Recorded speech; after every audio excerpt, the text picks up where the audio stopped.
podcast. I'm here with the brilliant James Perry. James, thank you for coming on the show. Ben, it's a pleasure. Thank you. A fellow Brit. We always loved having a fellow Brit on the show, and a fellow Northerner, even a more specific type of Brit.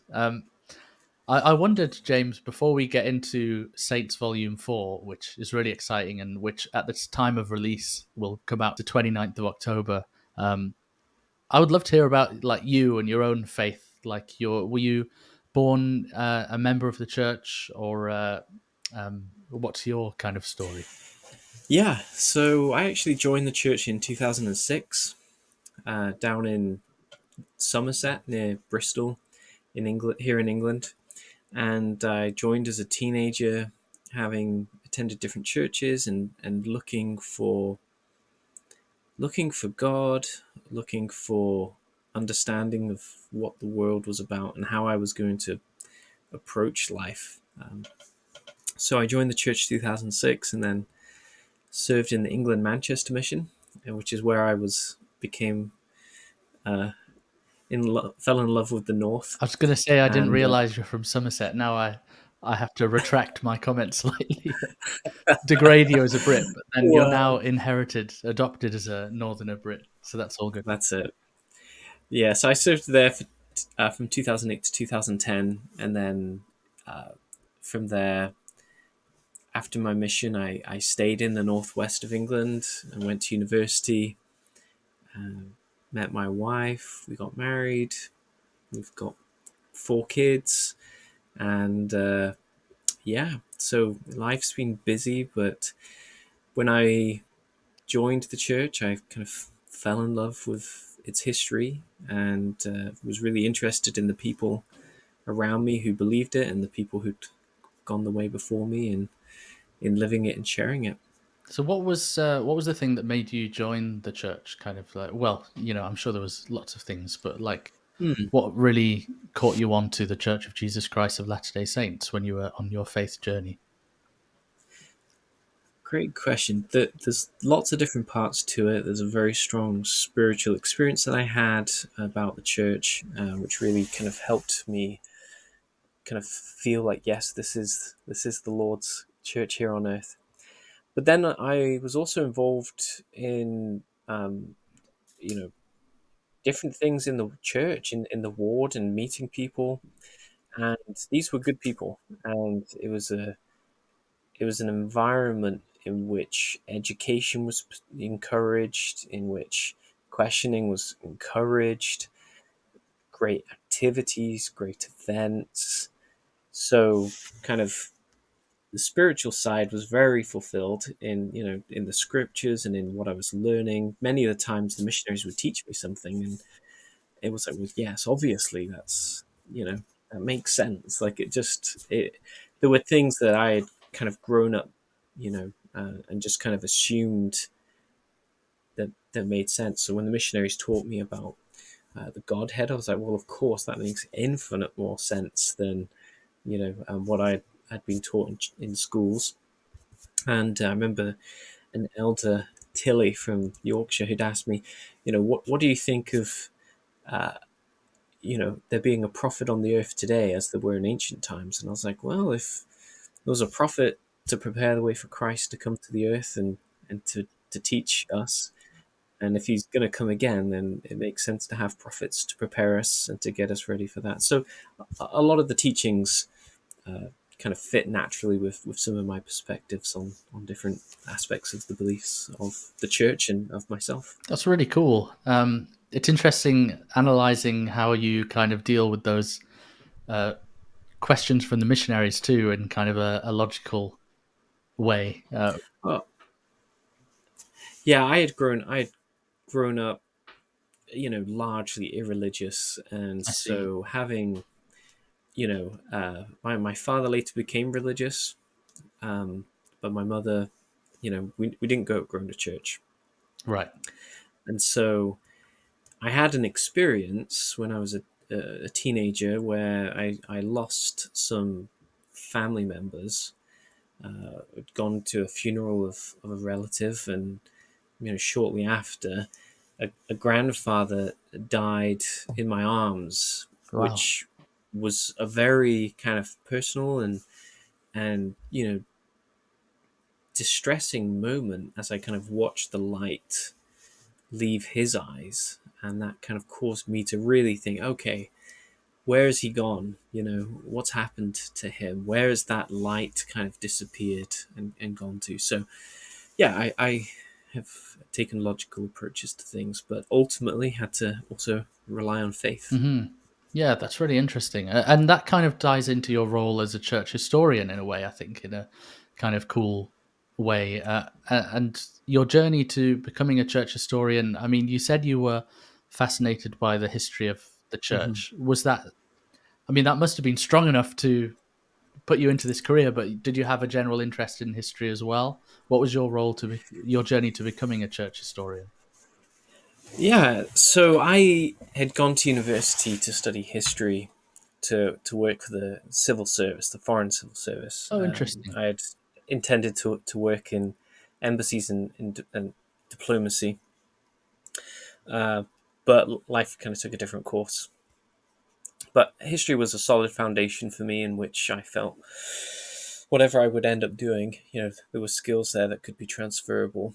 Um, so yeah, I went to university. I and had a fantastic time, during which I met my wife and realized that leaving a wife and kids and you know changing countries all the time, that wasn't really for us. That wasn't really what was going to work for our particular family. And yeah, towards the end of my undergraduate, I was offered a scholarship uh, to do a master's and a PhD. And I, serving in the England Manchester mission, it was really rich with church history. Yeah. I was a missionary in Clitheroe, in near Chorley near Preston, in Manchester in North Wales, and so just absolutely loved just learning about little insights into the where the church was and where it had been and who'd been involved in the church and some of the events. And I'd always been really interested in the people, and so knocking on terraced houses in inner city Manchester, I always thought, I wonder which missionaries have knocked the door before me, or if a member lived here, or if someone had a blessing here, whether there was some kind of event that happened there. So after my mission, I'd had I'd read before my mission about church history and kind of the good and the bad, and kind of read every kind of website going about things. But um, yeah, I just, after my mission, kind of continued with that interest, and instead of kind of just waiting to read you know little articles and books and things that were out there, I decided to jump into the original sources, and so started to look up letters and documents, papers, to try and find out a bit more about the church and some of the places that I'd been and where I was living. So, are there any more church historians in the UK? Because it's obviously I went to visit some of the church historians when I went to Utah, and they all seem to be there. Most, yeah. So I'm the Europe North Area Church History Manager for the church, and Right. so Okay. I manage all of the church history affairs in this area, and there's usually one per area of the Okay. So there church. will be people around the world in Yeah. that same position. Okay, that's cool. Now, many people cite church history as a reason for why they chose to leave the church or end their membership. And so it's interesting for me that for you, who's as someone who joined the church of their own accord and loved church history, that's quite a different narrative than what we hear people loudly saying on social media um, of people who leave the church. And I just wonder your thoughts on that, but also like what's the correct approach for people to have the same mindset as you, where you know more about church history now in your position than most.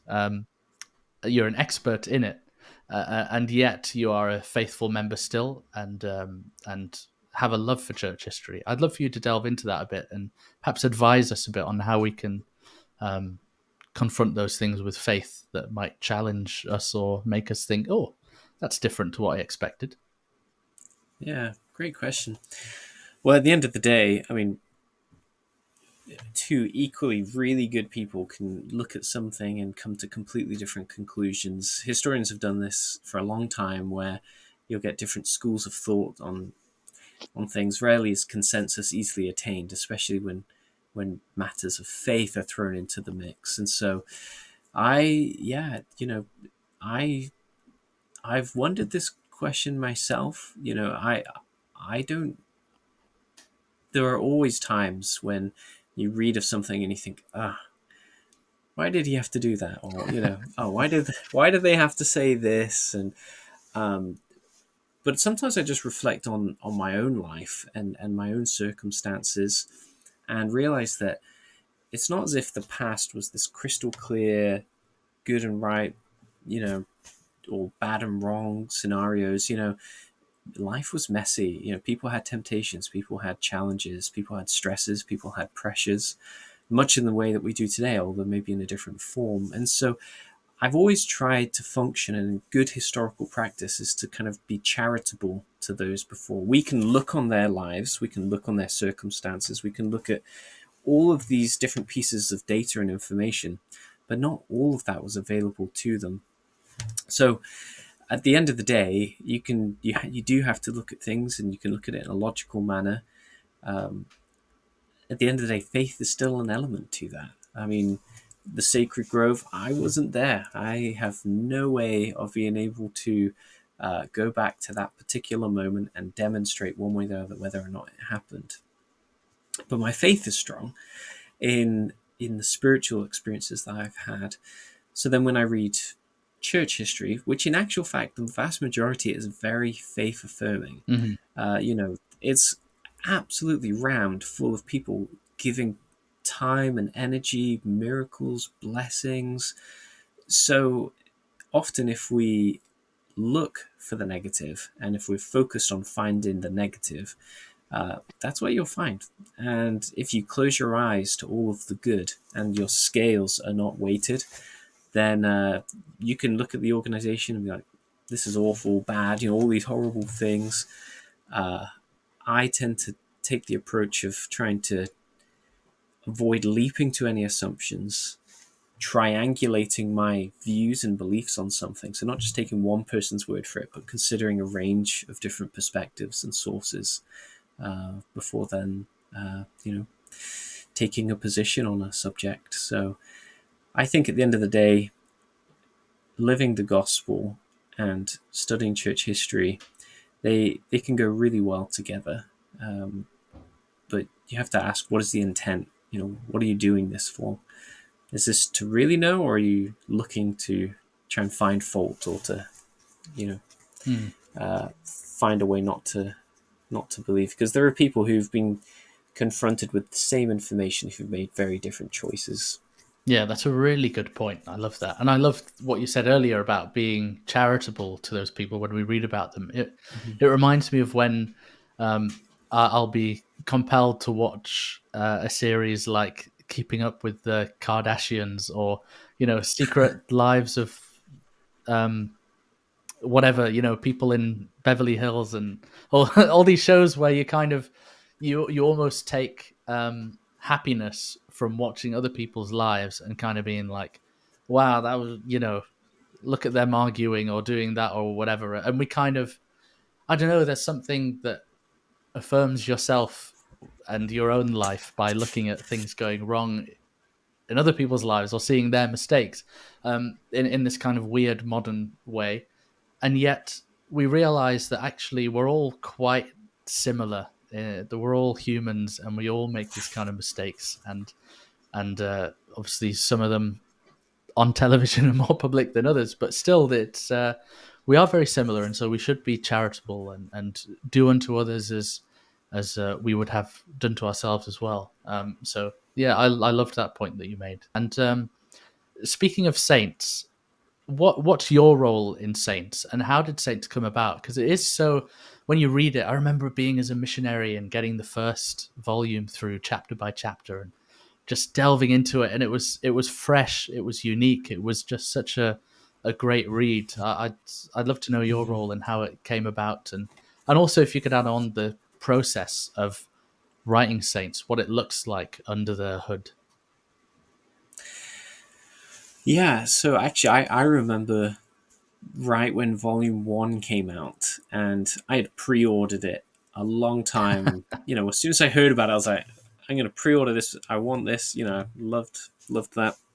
I'd read many other church history books from different perspectives and just really enjoyed them. And so during this time, I was working on my PhD and spending a lot of time researching, but I got volume one and just devoured it. Mm, I think I finished it that day. I mean, wow. it was finished super late at night and just absolutely blazed through it.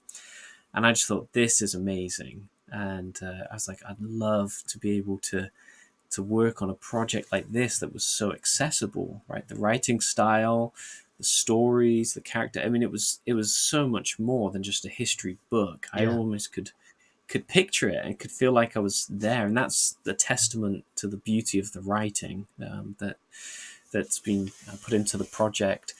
So then in 2019, I was given an opportunity. Typically, the church doesn't or didn't hire internationally, but I'd been writing a lot of articles, a lot of books, and I suppose with the books being so international, there was a need for some international representation in developing the team. So I was hired, and in January 2020, I began as a historian and writer for the Saints books. It's a small team, Oh, right. very talented, yeah, very talented individuals. Uh, a couple of writers, a couple of historians. There's some reference editors, but it's a pretty tight team. I mean, a lot of people can be involved in the book in terms of providing feedback or checking details, but the core team is relatively small. Wow. So I'm actually for Volume Four. I'm a general editor and historian.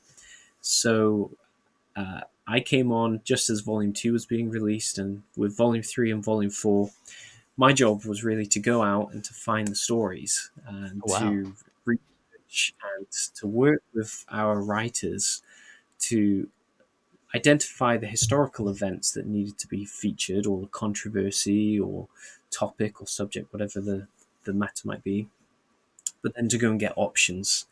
And we would then consider these options with different considerations in mind, such as representation. Where are they from?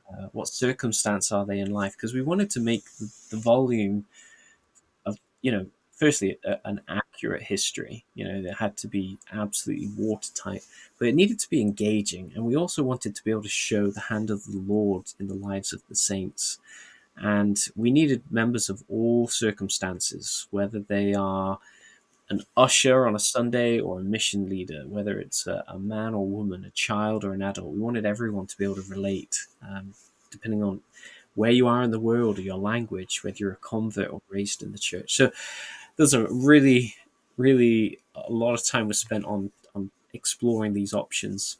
I would bring them together and then present them to the writers, and then as a team we would kind of identify what would work best for us, and then I would go away, do some more research, draft a scene, and then as a team we would then process those, and the writers and the general editors would then go through and make changes. And it was a process where you really couldn't be too precious about your work. You were definitely one cog in a much bigger machine.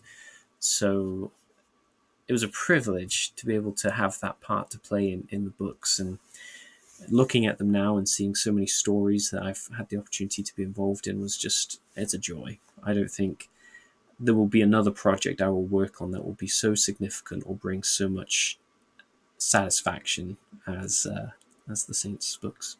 Were there any challenges of doing a, because obviously this Saints Volume 4, for those who don't know, is from 1955, is it, or 1956, Mm-hmm. to 2020, is that right?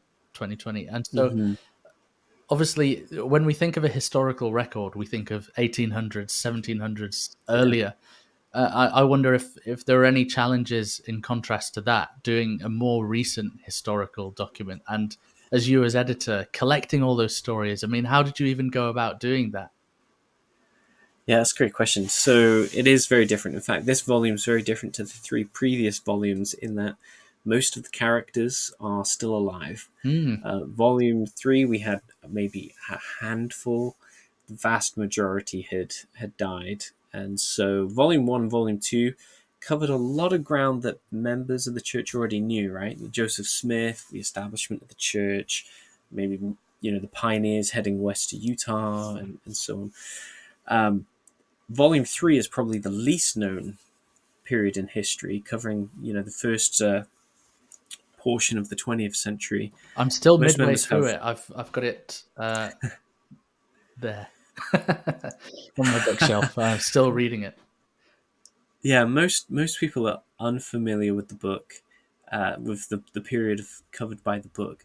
But Volume four is different because they may not know it from a historical perspective. They've not read about it in church history books too much. But for some and for most members, this is the history that they know. Maybe they've lived through it or their families lived through it. Mm. So it was difficult in that sense because so many more people had opinions about stories that should be included or considered. We also had the challenges of sometimes having uh, to really take lots of different points of view of an event to try and make sure that we had the most accurate description and presentation of an event, because there were still lots of people alive. So obviously we certainly never would have tried to mislead people, but and we haven't done that. But we had to consider the fact that so many people would have maybe sometimes different perspectives of some of the events that are talked about. So we really, really had to do our homework, and that meant a huge number of interviews and meetings, trying to consult all of the sources. So it's that standard of history is present throughout the volumes, but volume four will by far have the highest number of oral histories because we can go back and ask those people, hey, what color was the seat that you were sat on, or how high was it?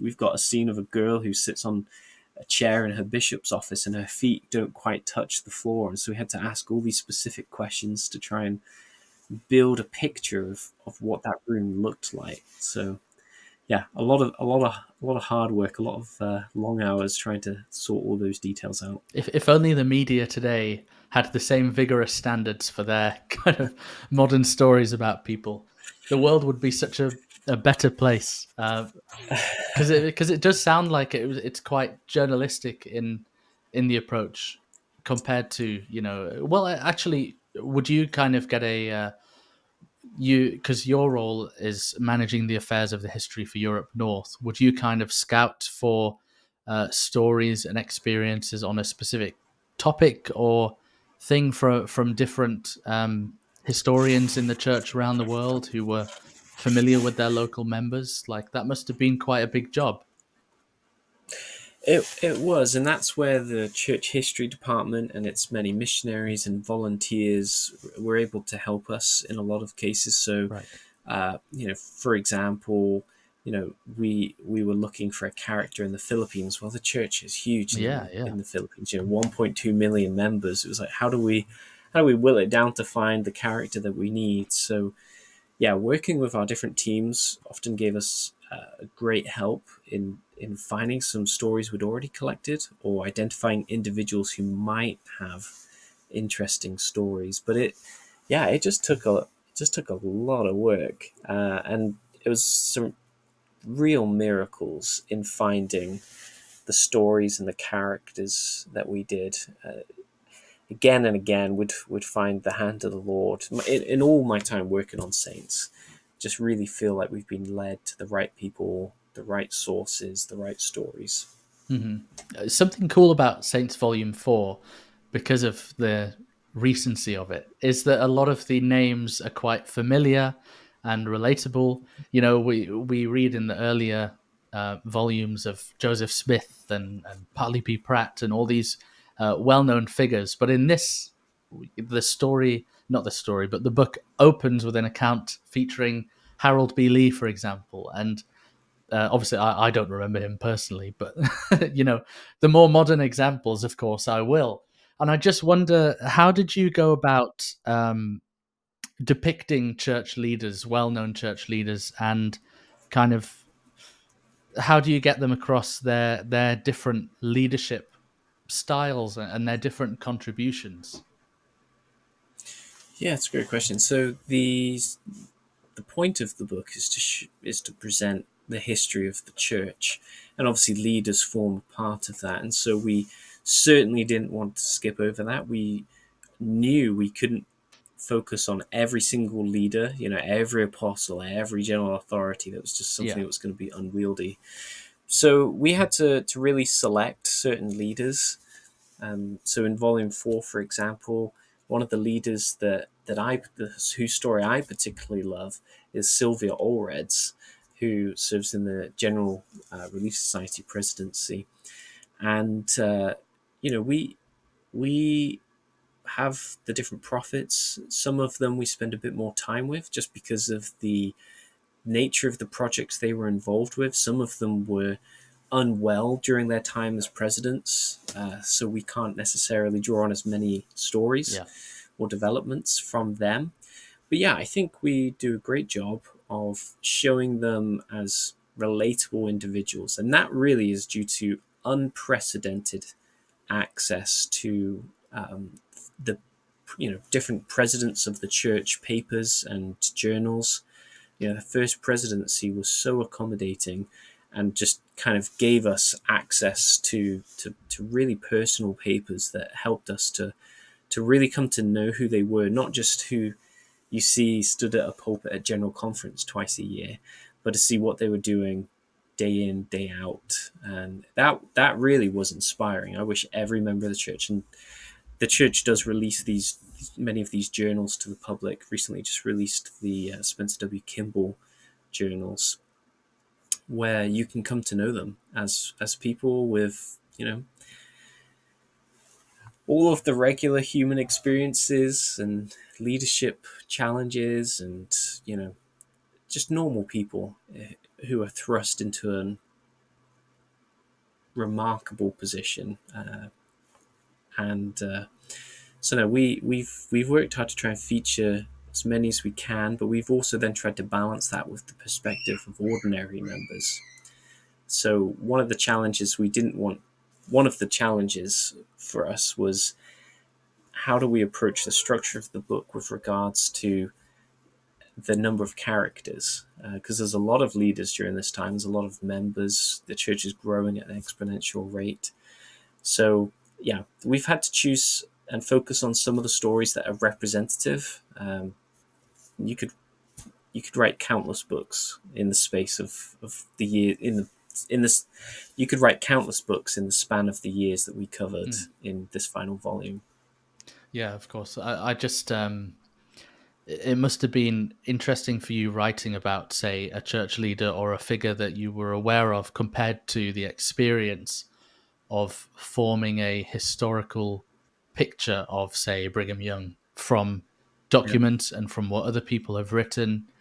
Because I'm sure if people who knew Joseph Smith were alive today, Right. they'd go, "Well, that's not quite what I thought it was Yeah. like." Whereas you can kind of you've seen them speak in general conference. You've kind of you understand how they spoke what they looked like moving around in real Yeah. life. You know what I mean? It must have been kind of unusual as a historian, maybe. Yeah, I mean, President Hinckley, I think, is a really good example. So I joined the church in 2006. So he was the first prophet that I knew, Of course, yeah. and he and I mean, I remember in my kind of as a teenager when he died, receiving a text message from people. I think it's the only one I ever received. And everyone's like, "Oh, the president of the church has died," and so it was quite surreal to kind of go and spend so much time with him in in the space of this book, and really come to know him as a leader and how he became a leader. how he weathered some really difficult challenges, how he, in the lead up to being called as president of the church, had to sometimes shoulder huge responsibilities.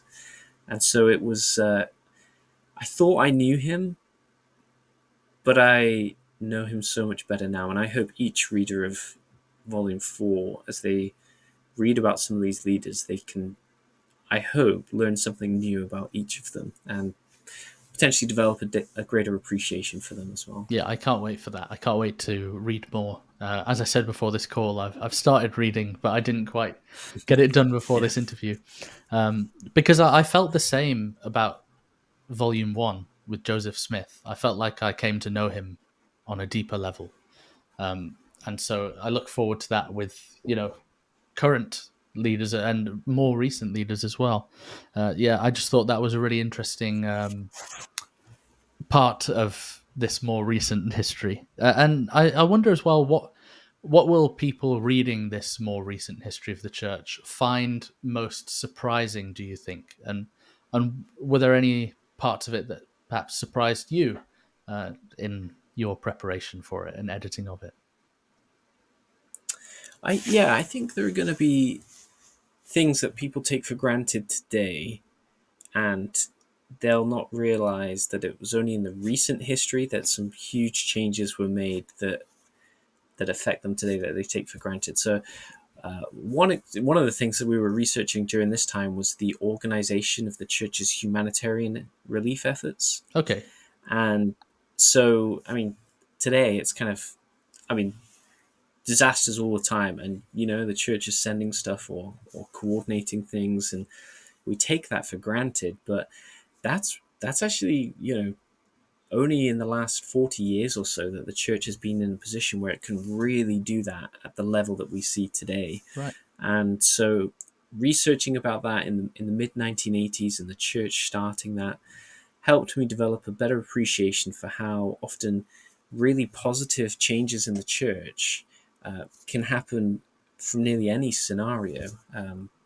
In the 80s, the donations to the church's humanitarian aid fund for famine relief in Ethiopia spurred changes in the church because people just kept sending money. They wanted to give money to the church for the church to use for good.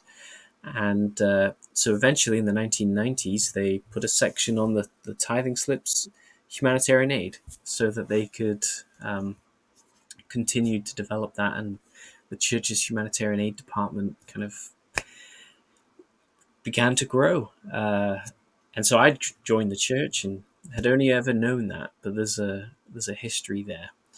And connected to that is some of the church finances. So I'm a branch president right now here in England, and I sit down with people and they have their tithing declaration towards the end of each year, and that's it. Things are made so simple now with technology. But in the 70s and 80s, bishop or branch president would sit down, and yes, they would go through the tithing, and then they would say, okay, how much are you going to contribute to the ward budget this year? And they were expected to pay money into the branch budget for then the ward to put on activities and events. And it was only in the 90s that was standardized, and the church said, no, you pay your tithing, and each unit's going to have a budget which they can spend for themselves. So there's lots of things like that where you probably don't even think twice about why the church is the way it is today.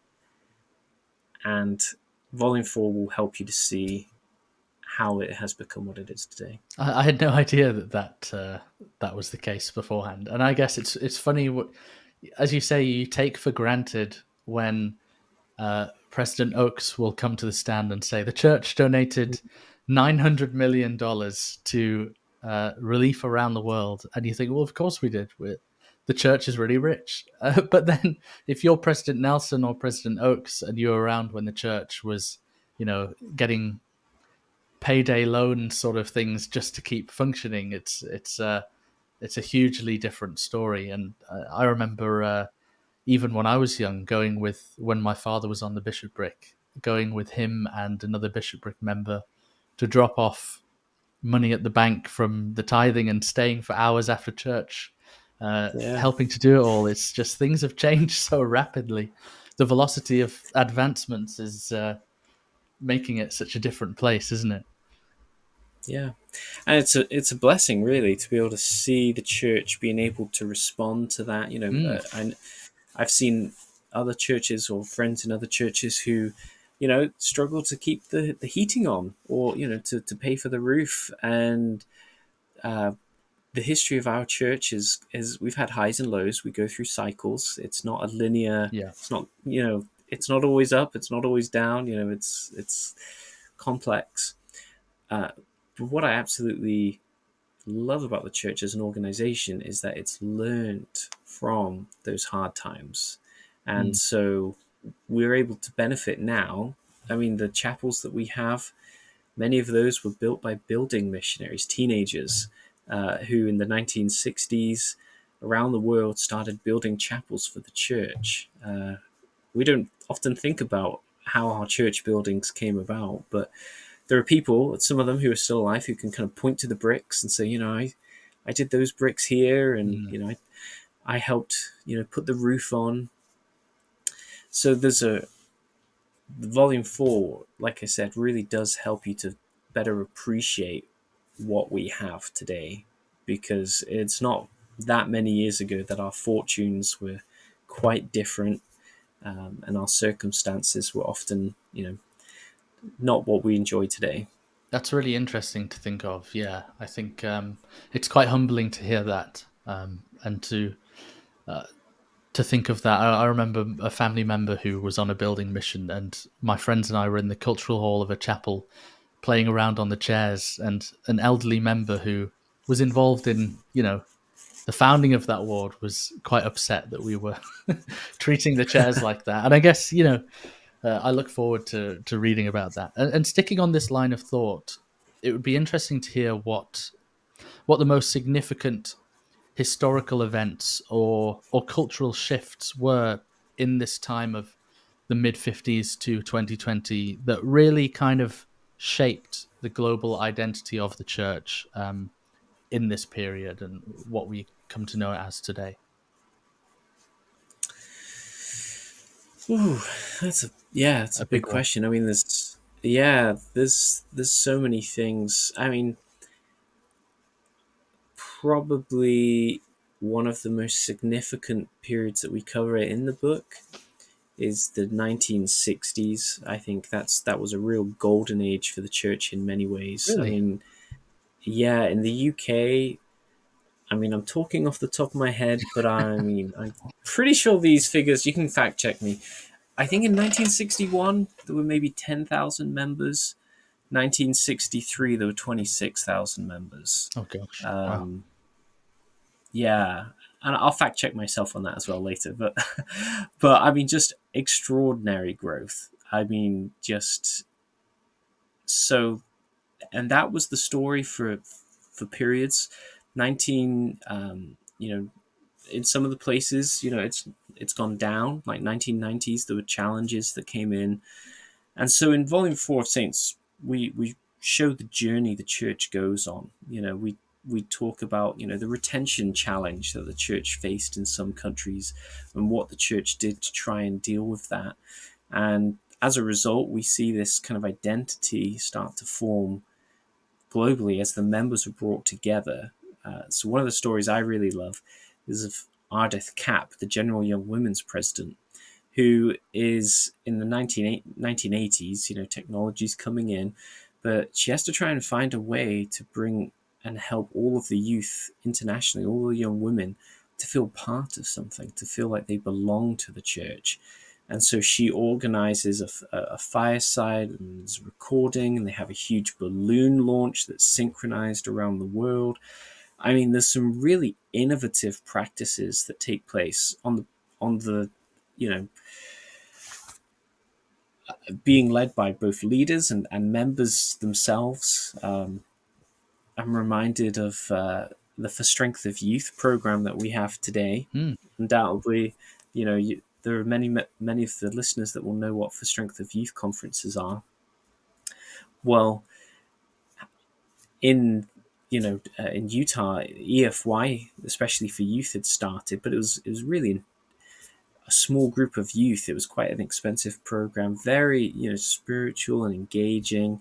But an Australian member of the church found out about it at Education Week and really learned more about it, and she really wanted to bring that to her youth, and she could see that there was something happening on the other side of the world that could bless her youth down in Australia. And so she went back, she worked with her priesthood leaders, and she started what came to be known as Time for Youth down in Australia. And that proved really well. It showed that, hey, this model that was working well in Utah could work really well internationally. Mm. Then that spread out in the early 2000s to Europe with conferences in Mexico in 2006 in Denmark. And again, the work moved along a few years. And the church, which had been seeing all of the benefits of these programs internationally, then made it available to everyone in America as well. And so, like I said, both leaders and members have shaped the church for what it is. And in this volume, you start to see the effects of these actions on the identity of the church. It's really interesting. And the youth thing as well. I mean, the evolution of the youth programs.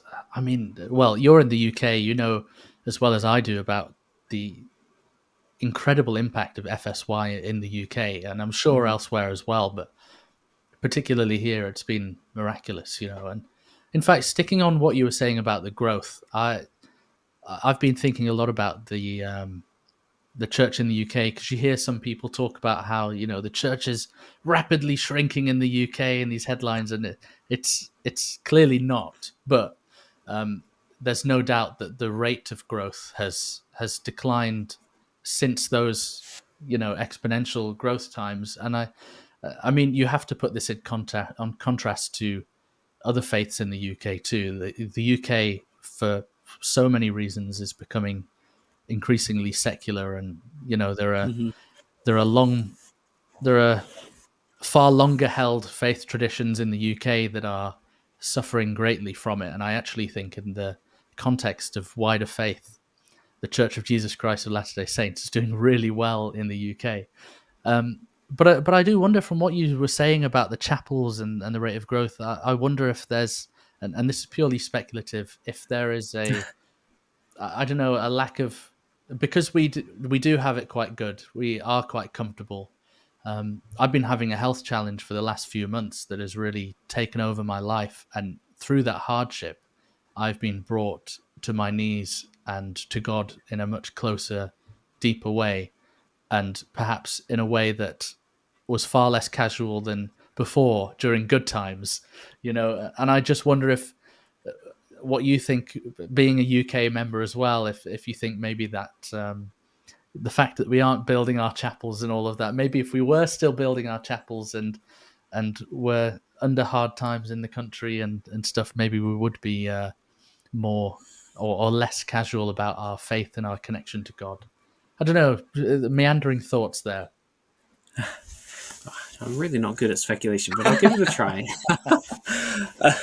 I'm sorry to hear about your health issue as No, well, no. but we all in our lives will have challenges of one description or another, and for the church that's true as well as an organization. So um, yeah, I mean, rates of growth in the church really, really fluctuate, and they have done since 1837. I mean, it's not. Sometimes it's presented the stories like, oh yeah, there was so many people who joined the church and then they all left, and over the years it's just got worse and worse, and we're going to die. That's just not how it is. There are peaks and troughs. Right. There's so many different aspects to it. Because there are I people mean, that would want you to believe that it is from 1830, it's like yeah, grow, grow, grow, and then present day is like yeah, everyone's it's leaving, that's everyone's leaving. that's not that's just not what I see. I mean, the I don't either. No, yeah. yeah, I mean, Yeah, I mean, I speak from my experience as a branch president. I mean, our branch has grown. We've had plenty of people come back to church and people who've been baptized, and so that's not a equal pattern, of course, across the country. But one of the things that I love about British church history is that there's so many examples of where even just one person can make a huge world of difference to the church in a city or a town or even a village. So, unfortunately, in Volume 4 of Saints, we we don't spend a whole lot of time in the UK. We do have one, but I mean, today the church, there are congregations in places that church members 100 years ago would their jaws would just drop Mhm. at the strength of the church. I mean, our branch here in England, there was a branch here in 1850s, 8 people. Today, we've got like an activity rate of something like 80% in our branch. There's Wow. like 50 of the 65 people are connected to the church in some way or another, and we've got people endowed in the temple. We've got people who served missions, people who've been branch presidents. So if you're looking at like the strength of the church, like not everything is bums on seats, which is Mm. also not going down in the way that some people would like. I have friends in other faiths who've been obliterated in a very tragic way, with different decisions their churches have made. Wow. Um, and, yeah, I was christened a Methodist as a child. The Methodist Church has really suffered. There's other faiths that have really suffered, and I don't delight in that No. at all, because I think actually faith in Christ, wherever it is practiced, is better than no faith in Christ.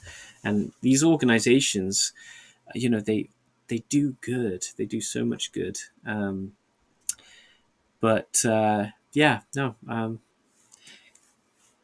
it doesn't seem too bad from where I'm stood.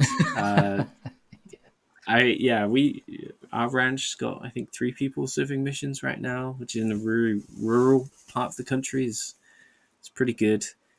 Um, but yeah, I mean, even if you're a doesn't matter what calling you have, like an individual can make a big difference. And British church history shows that again and again.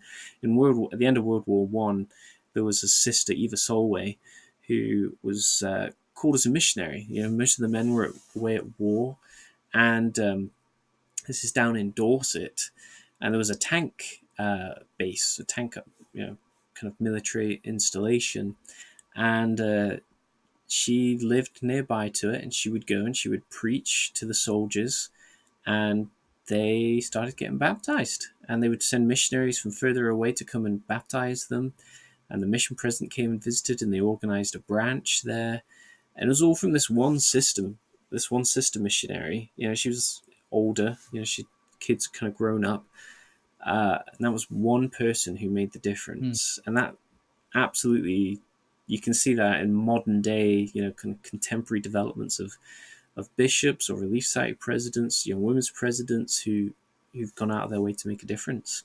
I love that. Now, going back to from my tangent that I introduced, I would say a big focus of church history in the last kind of decade or so has been kind of a focus on transparency, I guess, or at least from the outside, people wanting the church to be more transparent about church history, and I think the church has done a really good job. I mean, you look at the Joseph Smith papers and everything. Mm-hmm. It's like I don't think they were ever not transparent. It's just having the resources to be able to put it out there.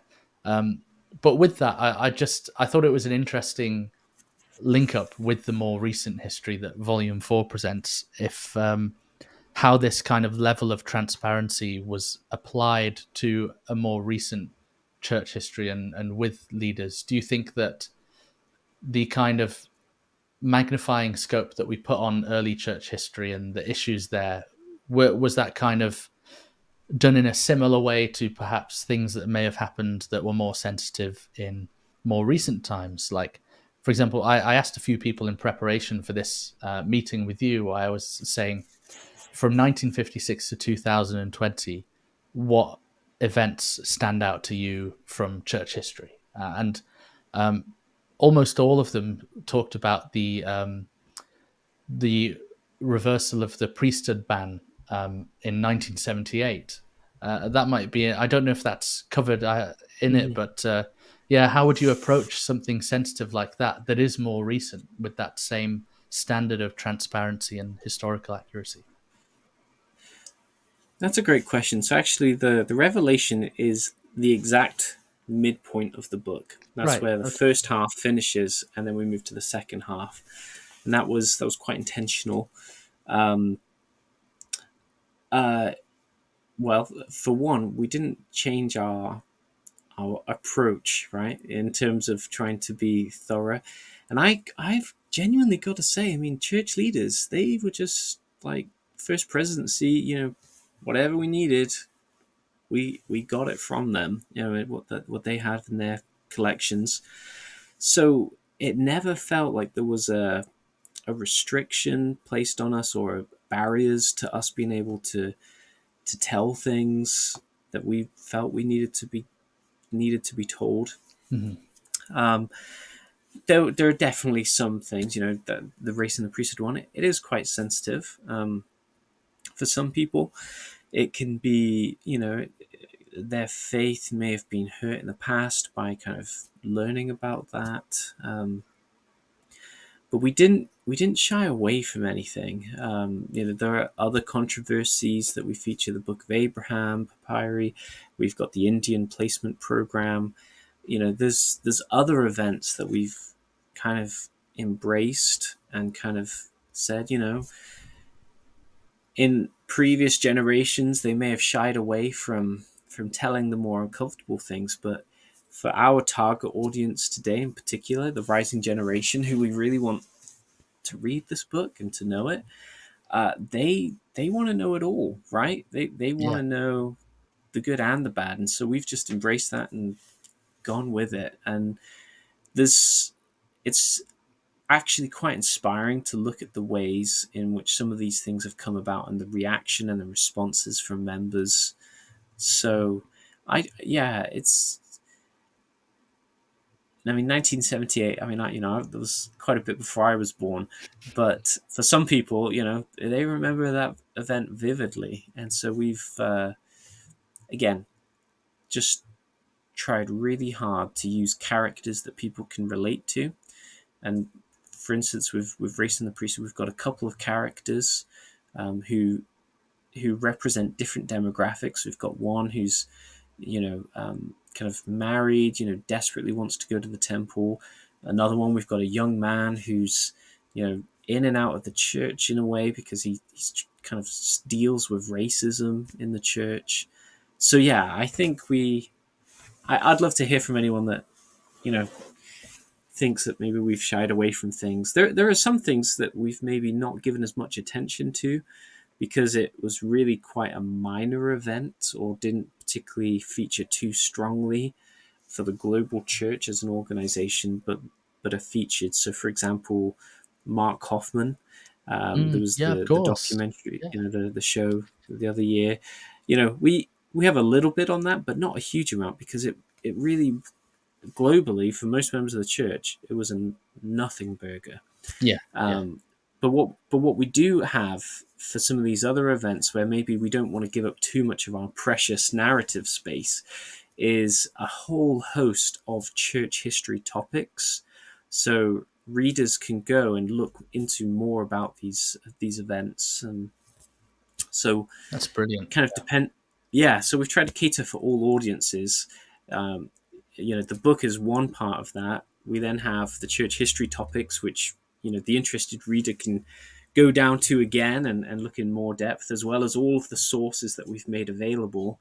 And then again, we've got the podcast as well for those who want Yeah. to um, delve deeper. So we've in the space that we have for the books, I think we've done a pretty good job of covering the key events, and we've just not been too precious about it. We've chosen to embrace and to present it all.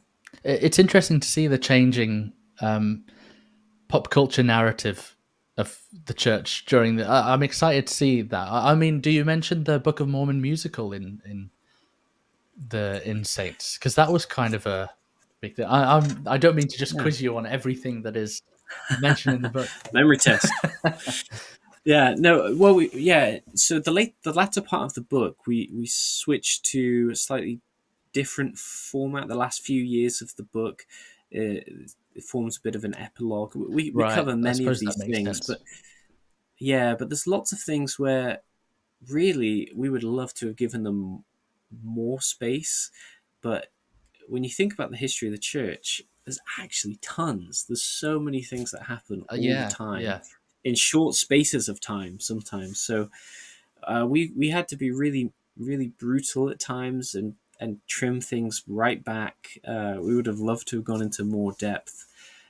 So, but we talk about some of these kind of pop cultural kind of developments. We've got some. We've got the Osmonds in there. We've got the yes, tender apples in there.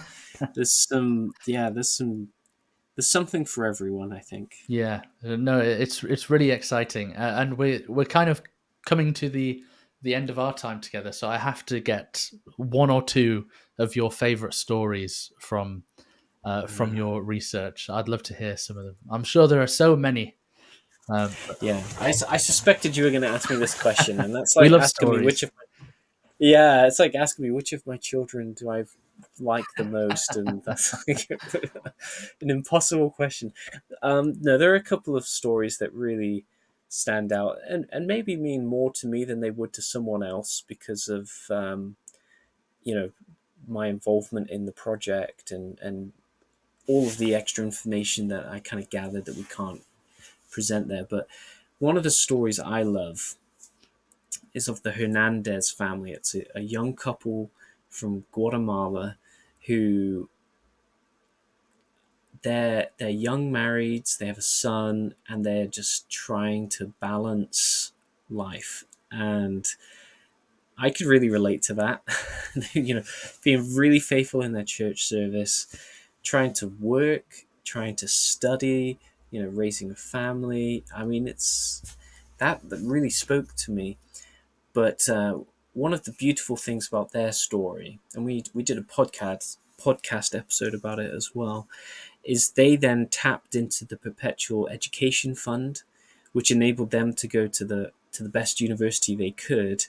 They both graduated with degrees. I mean, you'll have to read their story Mhm.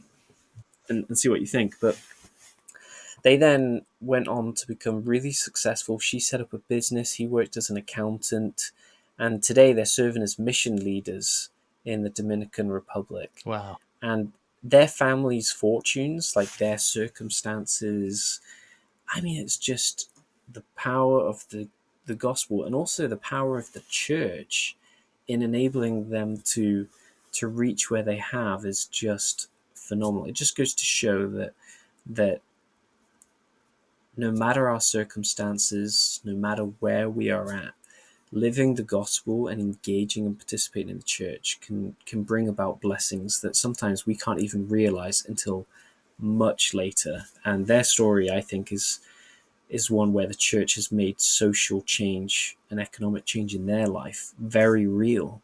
And as a result of that, they've been able to do so much more good in the world. And that's a story that I think is, yeah, it really speaks to me. That is really cool, and that's such a volume 4 story. You know that's not Yeah. a story that you would have heard probably in the first three Mm. volumes, and that shows why Saints is so good as well. To see that change, and to see it over a long period. I suppose I would finish this interview chat by asking you how working on Saints as we come to kind of for now the completion of Saints. I don't know if they'll do Volume 5 in 50 years' time or something, but how has working on this impacted your testimony of the principle of a continuing restoration?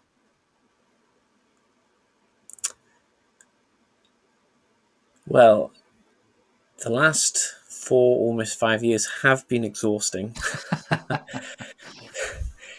Just reading so much. I mean, Yeah. you're just scrolling through pages and pages of things. One of the great things about this project, which really helped me to kind of see all of what the church is about and all of the things that it did, is I created a timeline from 1955 to 2020, and I went through the church news for every single issue, for every single year, creating a master timeline and detailed account of all the different things that were happening in the church. One of the things that really stood out to me is that our church leaders are insanely busy.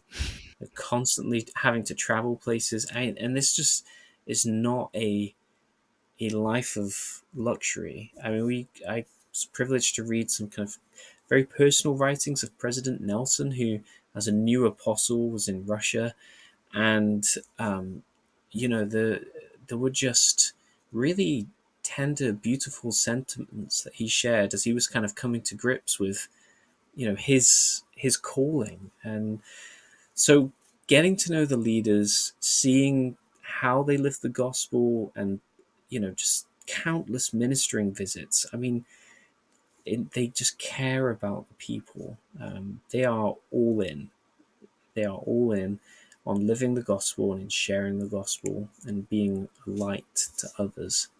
So that was really good to see. As someone who's kind of been in church leadership since my mission, working really hard, you think, wow, man, people in Utah must have it so easy, and again, it's just correcting my perspective and seeing, the challenges are different, but people are working hard the world over in proclaiming the gospel. And you definitely see that in church leaders who, you know, really build my faith in the institution of the church. The gospel, great, not a problem. But yeah, for some people, they struggle with the institution.